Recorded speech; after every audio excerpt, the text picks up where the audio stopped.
considerándolos inapropiados para los cargos públicos, para el gobierno, y cómo esta discriminación fue generando un sentimiento nacionalista de parte de los criollos en defensa suya, en donde demostraban por medio de escritos, por medio de las artes, por ejemplo, como el barroco, pues la grandeza de la tierra americana, la aptitud que ellos tenían para el gobierno, y bueno, cómo fue gestándose el orgullo criollo para contrarrestar esta discriminación contra los peninsulares. Sin duda alguna, el problema de la cúspide social pues va a llevar para 1810 al estallido de los intentos por tomar el poder, y a la postre por lograr la independencia de los países americanos, ¿no? Y generar un gobierno pues de criollos para criollos. Entonces eso ya está publicado en ese texto que les subí al blog, que se llama Antecedentes de la Guerra de Independencia, y hace poco les generé otro texto ya sobre la independencia, que ya también está ahí en el blog, en el cual les expongo cómo surge pues la lucha independentista, cómo esta inconformidad entre criollos y peninsulares va a ser espoleada por la invasión de Napoleón a España, y por el establecimiento de José Bonaparte como nuevo rey de España, algo que los españoles no van a tomar adecuadamente. Va a surgir entonces una oposición al nuevo rey José I Bonaparte. Se va a formar una junta de gobierno en la ciudad de Sevilla, se va a conocer como la Junta Central Gubernativa de Sevilla, que va a dirigir la guerra en contra de los franceses, en contra de Napoleón y José Bonaparte, con la intención de sacarlos de España, de recuperar el trono de España, y resguardar también los derechos de Fernando VII al trono de España. Sin embargo, también la Junta Central Gubernativa de Sevilla va a gobernar de facto, en nombre del rey Fernando, pero también va a tener un impulso liberal que los va a llevar a convocar a Cortes Generales españolas en 1810, y que para 1812 van a generar una nueva constitución para España, que también de facto le va a quitar el poder absoluto a Fernando VII, y va a lograr una constitución, la constitución llamada de Cádiz de 1812, que pues convierte a España de una monarquía absoluta que era en una monarquía constitucional. Para cuando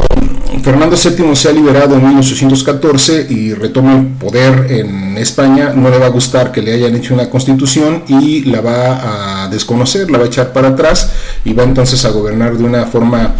absoluta, como rey absoluto, en el periodo que comprende de 1814 a 1820. Todo esto va a tener repercusiones en América, en donde los criollos habían iniciado guerras independentistas en Nueva España, por ejemplo.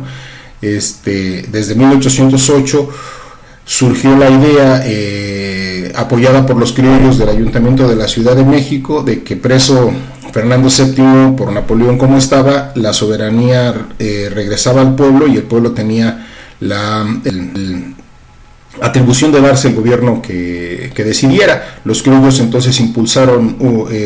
otorgarle el poder al virrey José de Iturrigaray, evidentemente pues con el apoyo de los criollos, y considerar a la Nueva España autónoma hasta en tanto no se liberara a Fernando VII. Esto los liberales, los realistas, el bando pro español, no lo va a bien, y entonces van a promover y van a dar un golpe de estado en 1808. Por cierto, el 15 de septiembre de 1808 van a tomar preso al virrey José de Iturrigaray, lo van a llevar a Veracruz, lo van a poner en un barco rumbo a España y van a colocar como nuevo virrey a Pedro Garibay, el mariscal de campo de más alta jerarquía en la Nueva España. El gobierno de Garibay pues va a ser un gobierno ilegítimo, porque pues no tiene un nombramiento de parte de ninguna autoridad legítima como pudiera ser la del rey, que está preso, reitero, y va a durar aproximadamente un año. En lo que gobierna Pedro Garibay se le va a ir en perseguir precisamente a los autonomistas, pero también va a reprimir a los mismos realistas. De alguna manera estos últimos le van a quitar el apoyo y van incluso a mandarle cartas a la Junta Central de Gobierno de Sevilla para que lo remueva y nombre un nuevo virrey, lo cual va a suceder en 1809 con el nombramiento de Francisco Javier Lizana y Beaumont, quien era el arzobispo de la Ciudad de México.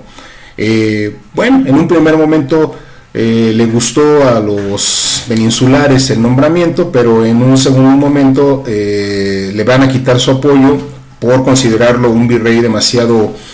condescendiente. Durante ese año 1809 en la ciudad de Valladolid se va a llevar a cabo una conspiración que se conoce por su nombre, la Conspiración de Valladolid, promovida por personajes como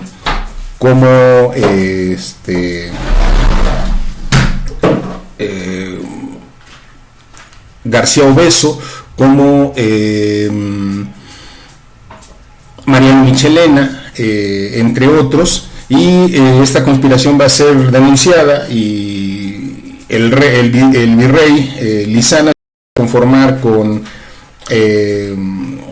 arraigar a la ciudad de Valladolid a los participantes en esa conspiración, algo que va a ser considerado demasiado condescendiente de parte de los realistas españoles, y pues le van a restar también el apoyo al virrey Lizana, y ahora van a estar pidiendo su sustitución, que se va a llevar a cabo un año después, para 1810. La Junta de Gobierno de Sevilla va a nombrar como nuevo virrey a Francisco Javier Venegas. Es al que le va a tocar lidiar ahora con la conspiración de Querétaro, que no va a ser la única, va a haber más conspiraciones, pero bueno, esta es quizá la más importante. Y en esa conspiración de Querétaro recordarán ustedes que participa Miguel Hidalgo y Costilla, que no es, por cierto, de los primeros que comienzan estas reuniones conspirativas, sino que habían sido iniciadas por personajes como el mismo corregidor de Querétaro, don Miguel Domínguez, su esposa Josefa, el capitán Ignacio Allende, otros militares como Juan Aldama, como los Abasolo, o personas de la sociedad civil como los hermanos González, Pigmenio González, bueno, en fin, una cantidad más de personas. Sin embargo, esta última conspiración va a ser un poquito más importante que la de Valladolid, porque incluso usando la experiencia van a empezar a filtrar y sembrar células de la misma en distintas ciudades del Bajío. Van a hacer acopio de armas y van a diseñar un plan según el cual en octubre de 1810 se iban a levantar en armas para tomar el control del gobierno. Pero bueno, también como la de Valladolid van a ser denunciados en 1810, por septiembre van a ser denunciados, y entonces se van a ver en la necesidad de adelantar el estallamiento de la misma. Al saber Hidalgo, Allende y otros que había órdenes de aprehensión en su contra, pues Hidalgo apresura, y el 16 de septiembre de 1810, como nosotros ya lo sabemos, toca las campanas de la iglesia de Dolores, se reúne la gente para la misa, y en la misa pues Hidalgo los empieza a arengar para levantarse en contra del gobierno, diciendo que este gobierno español buscaba entregar a la Nueva España a los franceses. Los franceses sabían en ese momento que habían decapitado a su rey, a Luis XVI de Francia, habían quitado derechos a la iglesia, se decía entonces que estaban en contra de la iglesia, que eran ateos, y entonces con esto va a levantar al pueblo en contra del gobierno español, y pues va a llegar, el movimiento de Hidalgo va a salir de ahí de Dolores hacia San Miguel de Allende, luego de ahí hacia Guanajuato, y de Guanajuato hacia la Ciudad de México, a la cual va a llegar con cerca de 100,000 personas. En ese movimiento es cuando Hidalgo inteligentemente va a tomar el estandarte con la imagen de la Virgen de Guadalupe, para representar que lo que está defendiendo es la iglesia y la religión católica en contra de un intento de establecer el ateísmo en la Nueva España. Y el grito de Viva Fernando va a dejar claro que la lucha es por los derechos de Fernando VII ante el intento de entrega del gobierno para los franceses. Entonces es interesante el uso de esta propaganda de parte de Hidalgo, que le va a granjear que a la gente se le una por millares. Sin embargo, también otra de las causas que van a hacer que la gente se le una a Hidalgo pues va a ser pues la miseria y la permisión que va a otorgar Hidalgo de saquear. Esto es una de las cosas que le van a generar mucha oposición a Hidalgo, sobre todo de la población criolla, de la población de mayor poder económico en la Nueva España. Uno de los hitos de esta primera fase de la Revolución de Independencia lo va a dar precisamente la toma de Guanajuato, en donde los acomodados, tanto criollos como españoles, se refugiaron en la Alhóndiga de Granaditas con sus riquezas, y pues para cuando llega la bola de Hidalgo a tomar la ciudad, pues se encuentran allí resguardados. Hidalgo intima la entrega de la Alhóndiga, la entrega de las riquezas, etcétera, y le responden con el silencio, e incluso con ataques desde la parte alta de la misma Alhóndiga, lo cual provoca que los insurgentes con Hidalgo pues se lancen a la toma de la misma. Es donde surge la figura del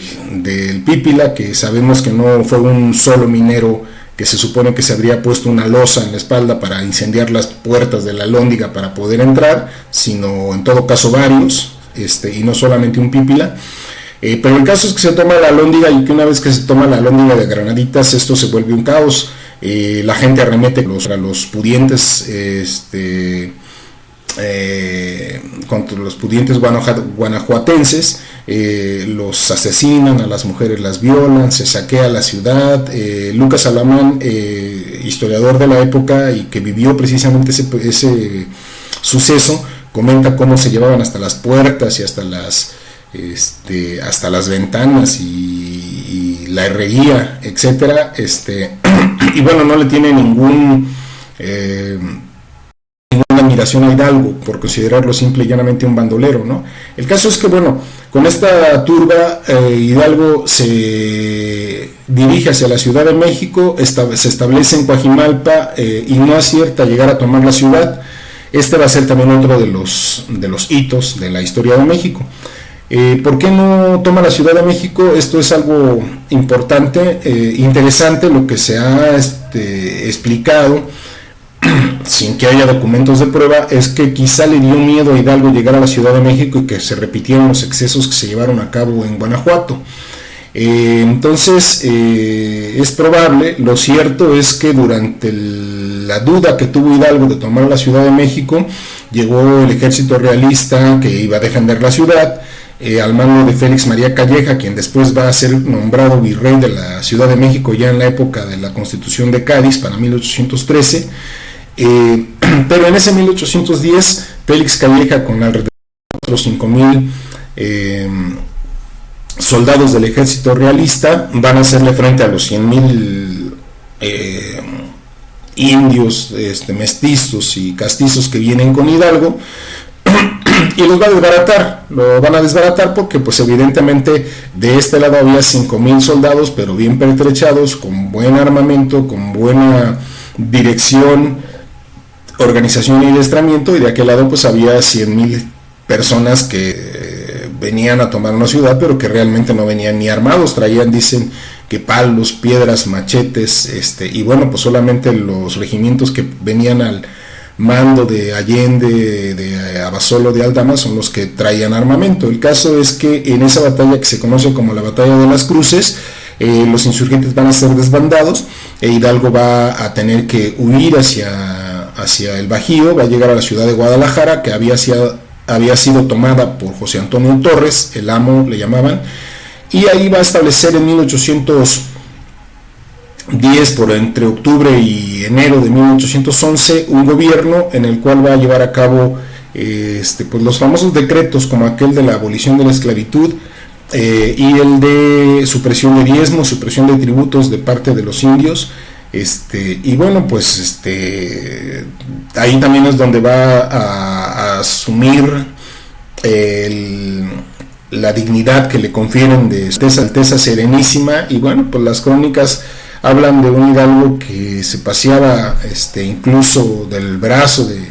de jovencitas en la plazuela de la central de la ciudad.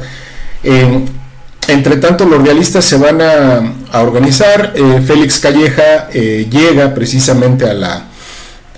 las inmediaciones de Guadalajara para enero-febrero de 1811, y entonces Hidalgo tiene que salir a hacer frente,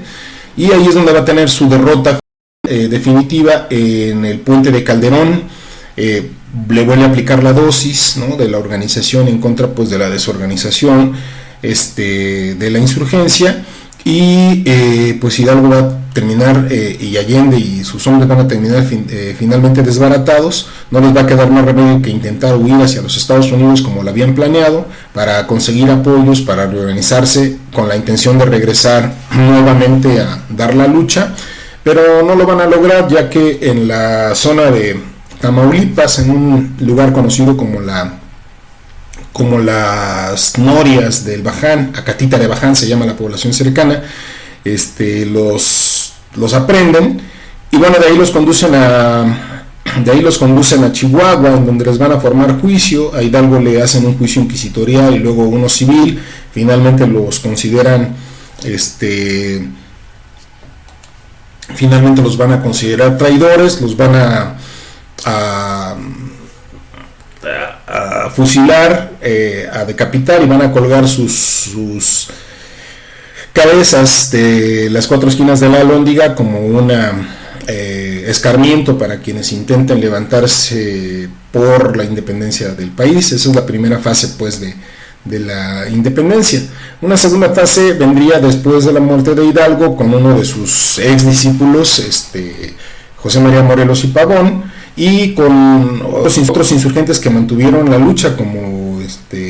Ignacio López Rayón, que había convocado después de Hidalgo a formar una junta gubernativa en Zitácuaro, Michoacán. Se conoce como la Junta de Zitácuaro, en donde habían expresado ya el deseo de independencia ya más formal. Y bueno, pues va a surgir, va a tener nuevos bríos esta lucha, y de hecho algunos éxitos. Morelos va a resultar un mejor estratega, mucho mejor que Hidalgo. No aceptaba la unión de todo tipo de personas, niños, jóvenes, ancianos, mujeres, etcétera, etcétera, a la lucha, sino solamente jóvenes en edad y en disposición de lucha. Los organizaba, los armaba en la medida de lo posible. A toda la demás población le convencía para que apoyara, pues, tanto con apoyo moral como con apoyo sobre todo de índole económica, y con esto formó un buen ejército que sí le dio algunos dolores de cabeza al ejército realista, llegando incluso para 1813-14 a dominar varios sectores territoriales, lo que hoy son los estados de Guerrero, del Estado de México, de Puebla, de Oaxaca, de Chiapas. Fueron organizados y dominados por los insurgentes al mando de Morelos. Sin embargo, algo que tenía y que quizá le jugó contra, algo bueno que tenía y que le jugó en contra a Morelos fue la humildad, la honestidad. Morelos, por ejemplo, no había aceptado el nombramiento de Alteza Serenísima que se le dio a Hidalgo, y se había hecho llamar solamente el siervo de la nación. Entonces su humildad era lo que le sobraba, pero esa misma humildad va a hacer que Morelos se someta en un primer momento a Ignacio López Rayón y a la Junta de Zitácuaro, y pues las decisiones de la Junta van a ser erráticas y no van a lograr consolidar el proyecto que tenían, y que pudo haber llevado a cabo Morelos. Por otra parte, precisamente las